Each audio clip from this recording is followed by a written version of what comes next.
হায়রে ধান রে ধান, এই আমার ধান, কিভাবে বাইর হইলো এই আমার ধান।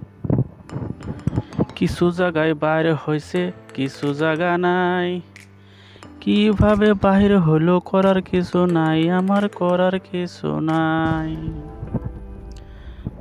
কিছু জায়গা বাইর হইছে, কিছু জায়গা নাই। বাহির হইছে কিছু জায়গা নাই, তবে আমার করার কিছু নাই। তোমার ভাব আমার ভাব একই কি আর হবে, এইভাবেতে বাহির হলে পকেট ফাঁকা হবে, আমার পকেট ফাঁকা হবে। দুষ্ট লোকে কয় যে কথা মিষ্টি মিষ্টি করে, তোর কথা শুনে আমার মাথা যাহাই ঘুরে। দুষ্ট লোকের মিষ্টি কথা, দুষ্ট লোকের মিষ্টি কথা শুনলে কি আর হবে। সব কথা শুনলে এবার পকেট ফাঁকা হবে, আমার পকেট ফাঁকা হবে।